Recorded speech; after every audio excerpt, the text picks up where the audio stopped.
welcome again to my YouTube channel. It's your girl Farida. If you see my face for the first time, thank you for clicking on today's video, and if you're already a subscriber, thank you for always coming back to watch my videos. Thank you so much for your love and support. I really appreciate it. In today's video, I'll be talking about how to write the perfect UK CV, and the way I'll be going about that is actually roasting my own CVs from the past. What I did was I went back to when my CV was in a very terrible state and actually printed my CV, as you can see here. Even from the font side on this CV, you can see that this is not going to be good.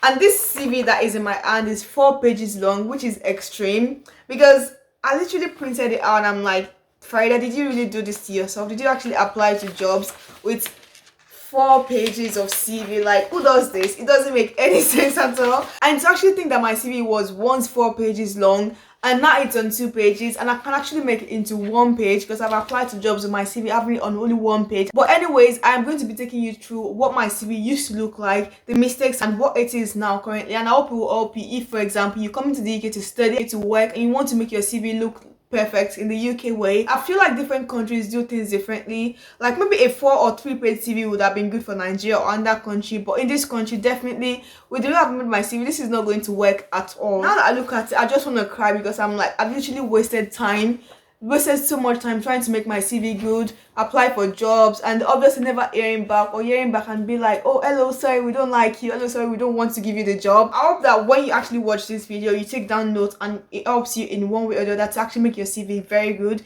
and don't waste your time applying for jobs that you won't eventually get because you submitted the CV in the very wrong format. But yeah, anyways, let's go straight into today's video, which is about how to write the perfect UK CV by roasting my own old CVs and comparing it to what my CV looks like today. First thing that I've noticed on my old CV is actually that I put my name, Farida Olayinka Adeyemo, in a font size of 24. Like, that is extreme. For example, if you print this out, it looks like, what has this person done? And throughout like the whole 1 page of this, like the first page, there are like different font sizes. So this is 24 and this looks like a size 12, and the others are like 11 or 10, and it's like, this is not consistent at all. So if you're doing your CV, the first thing to note is that your font size needs to be consistent. Like, don't start with 12 and go to 8. Like, it needs to be the same throughout the whole document. The next thing that I've noticed on my old CV is that I used to write my full address. No one needs your full address in the UK. Like, don't tell anybody your full address. When you eventually get a job, they will ask you and then you can provide that. On my current CV, I do not have my full address. I only have the first part of my postcode. And obviously from the first part of your postcode, you can already tell that this is the area that you live in. This even tells someone that is looking at your CV that you live in Forest Gate area, for example. And if they need to know your full address or whatever in the future, they can easily ask for that. My first ever CV, I put my full address and I applied to like work as a childminder, and it was fine. But this is the UK, things work differently and you just need to do things differently. Next thing that is on my old CV is a professional summary of 8 lines. Like, Farida, what are you doing talking about professional summary of 8 lines? Actually, on my current CV, I've done like a personal statement, but this personal statement that is on my current CV, I remove it every now and then, depending on the job. And the personal statement is only 4 lines, which is good because it's like straight to the point. It's not like telling them the story of my life. If you ever have to write a personal statement on your CV, make sure it's like not too long, maybe 2 to 3 lines or 4 lines maximum. I've applied for jobs in the past where I didn't actually put a personal statement and just went straight to my work experience or my education, depending on the structure that you want to go with. You could either have your name, the first part of your postcode, your email address, your phone number, and then you go to your education. Or instead of going straight to your education, you could go straight to your work experience, depending on what you feel is right for that particular job application. On my old CV, I put an objective section, and it's also 1, 2, 3, 4, 5, 6 lines long.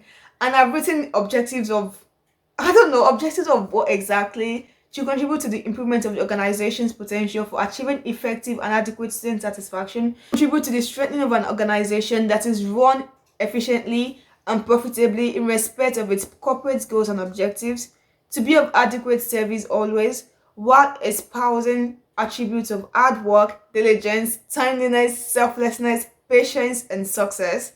Farida, that is a bit too much because I mean, I've already put a professional summary of 8 lines and I went to objectives. Like, no one needs to do that. Don't have an objective section, just have a personal statement if you think it's okay to have it on your CV, if you think it's going to help you in any way. And then go to the next point, which should be about your skills, really. Or you could have in a different format also. You could have your education and experience first, or experience and education, and then you have your skills towards the end, or have your personal statement have skills, and then have your education and experience to follow. But having an objective section is not necessary. Like, please don't do what I did in the past. Next thing that I have on my old CV is a skill section, and this skill section is rubbish because I've got 8 bullet points, and some of the bullet points will actually turn into paragraphs also. So when you put in bullet points on your CV, don't make your bullet points turn into paragraphs. Like, don't have a bullet point with 3 lines or 4 lines, because what are you doing? Are you telling the recruiter or the employer a story about your life? You don't need to do that. And in the skill section, for example, I've got something about Microsoft Word, Microsoft Excel, excellent use of Microsoft Word, Microsoft Excel, Microsoft PowerPoint, and CorelDRAW. That is not really good enough for like a skill session, because instead of just listing excellent use of PowerPoint, excellent use of Excel, excellent use of Word, like, come on, everyone can write on their CV, and just it doesn't make you stand out. It didn't make me stand out because this is my own CV that I'm roasting here. My new CV, for example, in my key skills section, I labeled this section key skills, and in my old one I just labeled the skills. And in this new one, for my key skills, I put strong understanding of fast-moving consumer goods and marketing strategies. One that I've got here is something about effective collaboration and leadership with ability to work with diverse groups. And that tells someone looking at my CV something more about my skills than just having excellent use of PowerPoint, excellent use of Excel, excellent use of CorelDRAW. Like, don't do that on your CV, please. Be more specific. Make sure you tailor your skills to the job description. If you're applying for a teaching job, for example, you want to tailor your skills to that particular job and the description, and that way you look different from someone that's just not even looked at the job description and just like applied. Tailor your CV based on the job description and based on your own skills, and sell yourself properly. The next section that I've got on my old CV is work history. And on this first page of my CV, I've only been able to put one work experience, and I labeled it work history. When you're trying to develop your CV, please don't put work history, because, for example, if you're still working somewhere whilst you're applying for a job, and labeling it work history doesn't sound good, because you're probably still working in one place whilst you're submitting an application. And if you call it history, but that current job that you're doing is not in the past just yet, don't label it work history. Better still label it work experience. In my current CV, I have labeled it work experience, and I feel that is better than actually saying work history, because I'm still working somewhere, and that place that I'm working is on my CV. The next funny thing about my old CV is that I put my position like I was a childminder. That this was my first ever job. I worked as a childminder in Nigeria from like, it was actually for a month only before I came to the UK, because I just wanted to get experience before I actually come here. And before I continue, like, if you come to the UK to study, make sure to actually start to like get experience even before you leave Nigeria if possible. And then when you get into the UK, develop your CV, make it like to the UK standard, and then start applying for jobs, whether it's like paid jobs, unpaid, volunteering jobs, and all of that.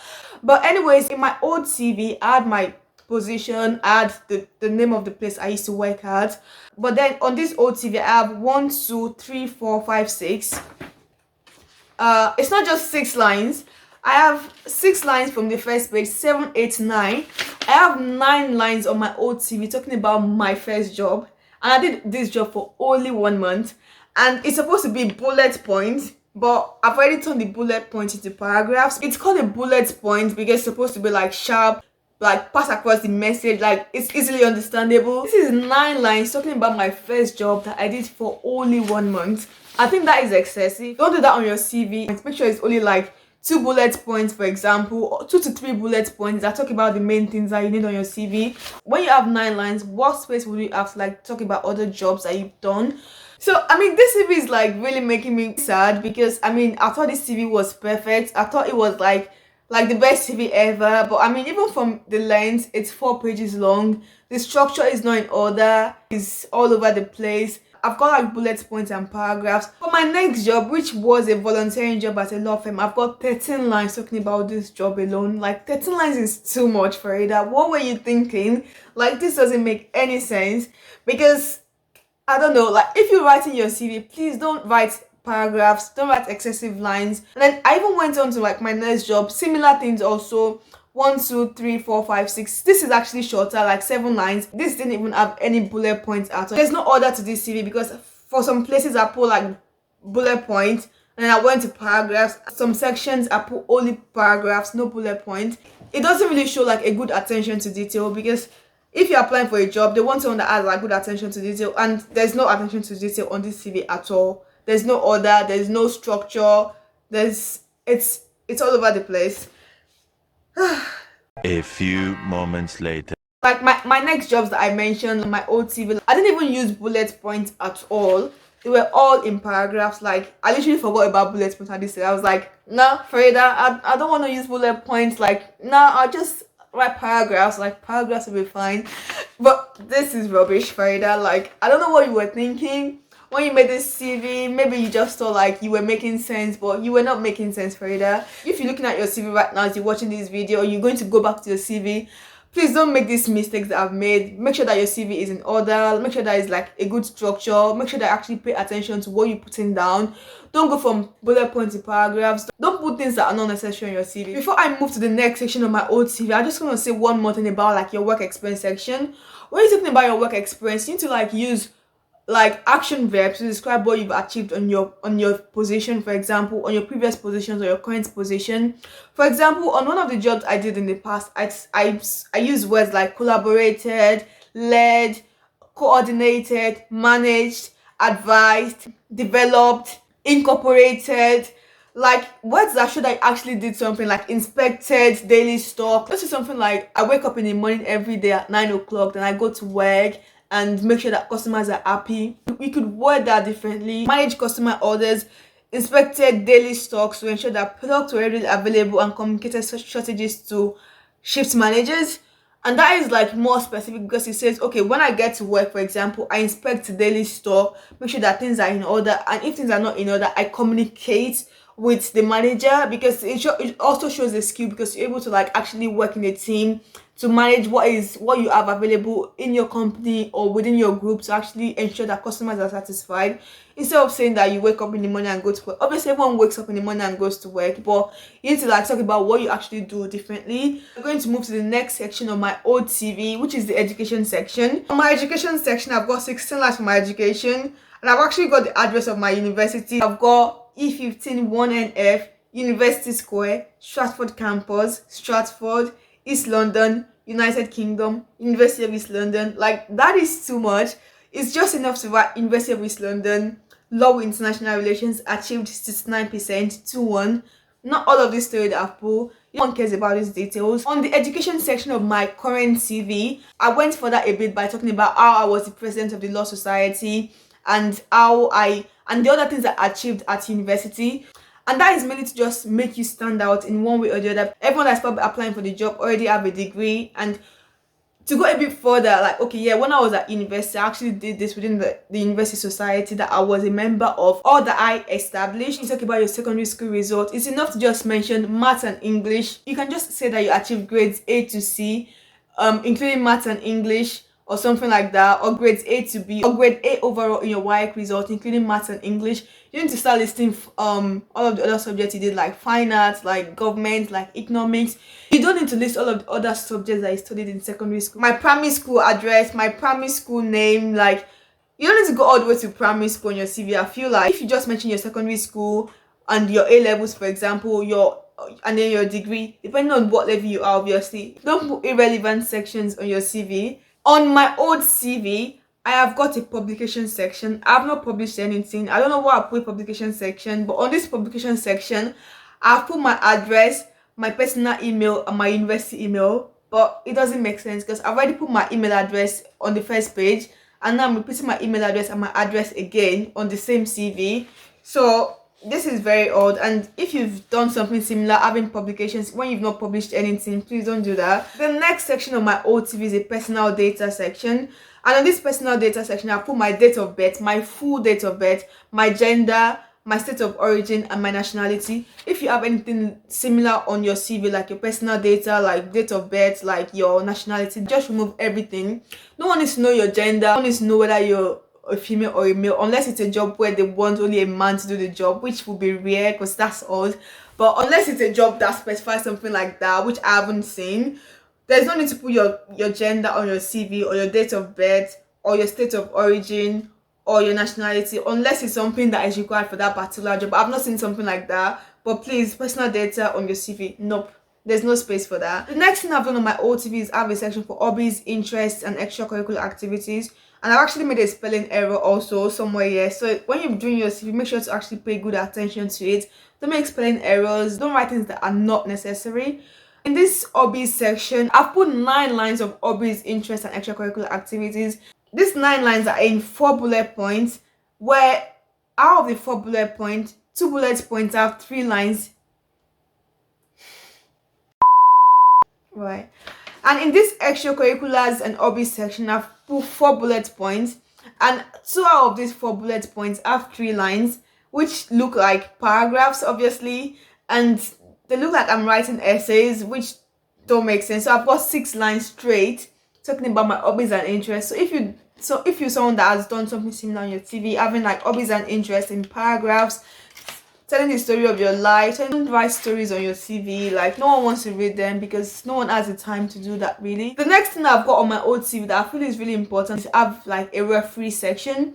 On my old CV, I've got my teacher's name, I've got 2 of my teacher's name, and I've got the name of my former employer.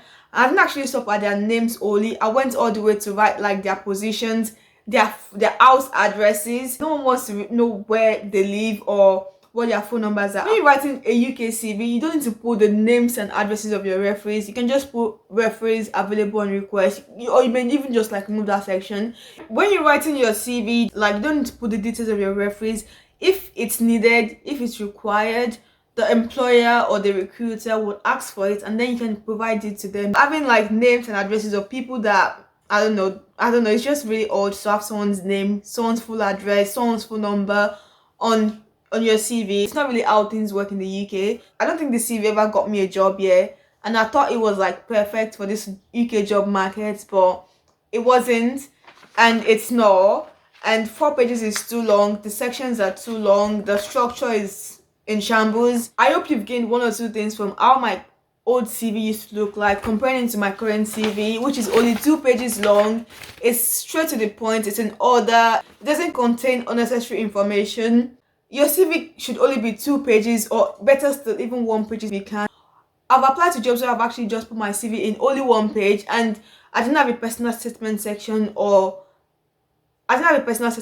so it was just my name, my email address, my phone number, my education, depending on the job. Like, some jobs I put my education first, some I put my work experience first, and then from education, work experience, I talk about my extracurricular activities, hobbies and interests, and skills section, and that is it really. References available on request, and that is what you need for a UK CV. Anyways, this is it really. I was roasting my CV, and I've pretty much compared it to like my current CV, which is way better.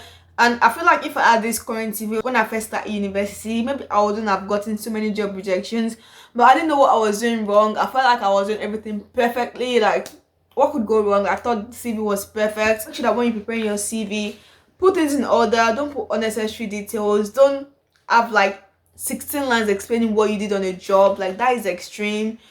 Don't have paragraphs explaining what you did on a job. Make sure it's in bullet points, because the eyes can easily follow what the message is about. But when you have like 16 lines talking about a job, no one's gonna read it, because no one has the time to do that. When you talk about your skills also, don't just talk about how you know how to use Word documents, or you know how to use PowerPoint and Excel. Everyone can do that, okay? Like, straight from, I remember when I was in St. Clair's Primary School, that's where I went to do my primary school in like, how many years ago now, actually. And we would go to the computer room, and then they would teach us how to use CorelDRAW, and we'll use the Word documents also. These are the kind of things that you used to do in primary school anyways. And so if you just know how to, like, you know how to use Excel, PowerPoint, Word documents, like, okay, yeah, but everyone knows how to do that. Anything else that you can do for us. So try to sell yourself better on your CV. Don't say things that don't just make you stand out. Don't write unnecessary details. But yeah, I hope you found this video helpful in one way or the other. Thank you for watching today's video. If you've enjoyed today's video, make sure to like, comment and share. And if you have any questions, let me know in the comment section. I'll see you again next time. Until then, bye.